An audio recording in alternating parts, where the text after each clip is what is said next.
Jason's heart pounded as he stood in the grocery store parking lot, the late afternoon sun casting long shadows across the asphalt.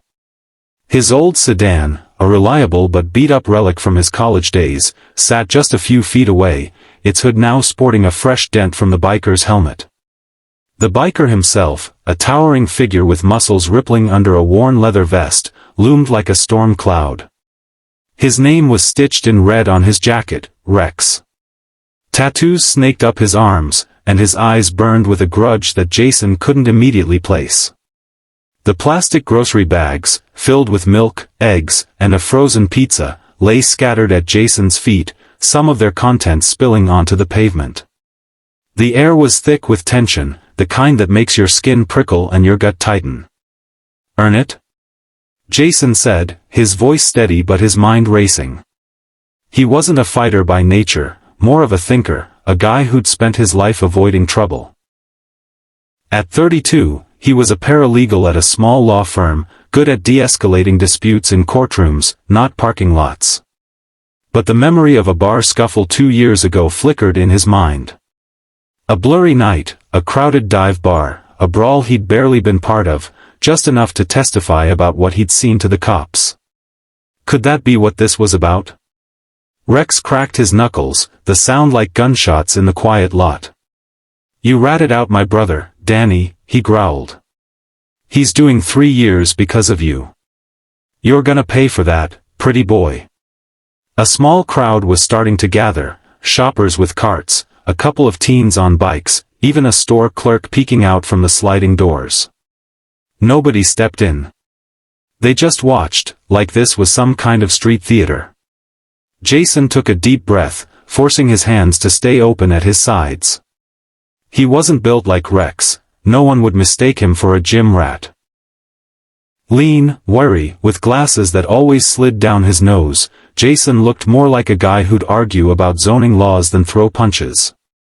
But he wasn't about to let this escalate into a brawl he couldn't win.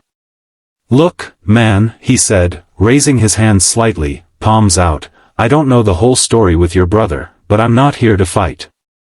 Let's talk this out." Rex laughed, a harsh, barking sound. "Talk? You think words are gonna fix this?" He stepped closer, his boots crunching on the pavement. "You got my brother locked up, and I'm supposed to just chat? Nah. You're gonna feel what he's feeling." Jason's mind scrambled for leverage. He remembered the bar fight. Danny, a wiry guy with the same intense eyes as Rex, had been swinging a bottle, out of control. Jason hadn't thrown a punch, hadn't even been close to the action, but he'd seen it all go down. When the cops showed up, he'd told the truth. Danny had started it, nearly cracked a guy's skull. Jason's testimony had been one piece of a bigger case, but apparently, it was enough to make him a target now. "I didn't put your brother away," Jason said, his voice calm but firm. "He did that to himself. I just told the cops what I saw. You want to blame someone, blame the bottle he was swinging." Rex's face darkened, and for a moment, Jason thought he'd pushed too far.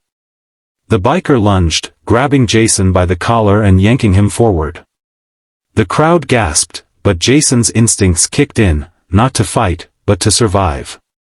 He twisted, slipping out of Rex's grip with a move he'd learned in a self-defense class years ago. He stumbled back, glasses askew, but stayed on his feet. "Stay still, damn it!" Rex roared, advancing again. But something in Jason's stance, calm, unyielding, made him pause. Maybe it was the fact that Jason wasn't cowering, wasn't begging. Or maybe it was the flicker of doubt in Rex's own eyes, the kind that comes when revenge doesn't feel as clean as you'd imagined. "I'm not your enemy," Jason said, straightening up. "I get it, you're pissed. You love your brother. I'd be mad too if someone I cared about was locked up. But you know what? Beating me up isn't gonna get him out. It's just gonna land you in a cell too." Rex froze, his massive fists still clenched. The crowd was silent now, the air heavy with anticipation. Jason could feel his pulse in his throat, but he kept talking, his voice low and steady, like he was reasoning with a client. You want to do something for Danny? Get a lawyer. Fight the case. I'll even give you the name of a good one. But this? He gestured at the dented hood, the spilled groceries. This doesn't fix anything. For a long moment, Rex just stared, his chest heaving. Then, slowly, his fists unclenched. The fire in his eyes didn't fade, but it shifted, like a storm breaking apart. You think you're smart, huh? He muttered, but there was less venom in it now. I think I'm trying to keep us both out of trouble, Jason replied.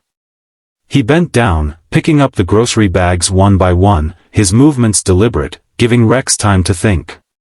The biker didn't stop him, just watched, his expression unreadable.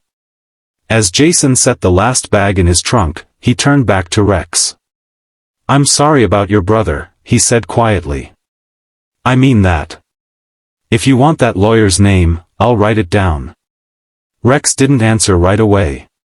He looked at Jason, then at the dented hood, then back at Jason.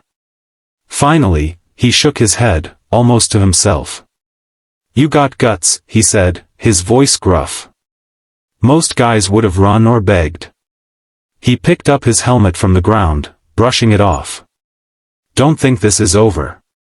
But, maybe I'll take that name. Jason nodded, pulling a notepad from his car and scribbling a name and number, his boss, a defense attorney who'd take a case like Danny's. He tore off the page and handed it to Rex, who took it with a grunt, tucking it into his vest. As Rex straddled his motorcycle, the engine roaring to life, he gave Jason one last look, not friendly, but not hostile either. You ever see me again, he said, you better hope I'm in a good mood. With that, he peeled out of the lot, leaving a trail of exhaust and a stunned crowd behind. Jason exhaled, his knees suddenly weak. The onlookers dispersed, whispering to each other, some casting admiring glances his way. The store clerk gave him a thumbs up before heading back inside. Jason slid into his car, his hands shaking as he gripped the wheel. He'd faced down a giant, not with fists but with words, and walked away with his dignity, and his groceries, intact. Driving home, the dent in his hood glinting in the fading light, Jason felt a strange mix of relief and pride. He hadn't just survived, he'd turned a fight into something else, something human. Maybe Rex would call that lawyer. Maybe Danny would get a second chance. Or maybe not. But for now, Jason had earned his way out. Not by fighting, but by standing his ground with respect, logic, and a little bit of heart.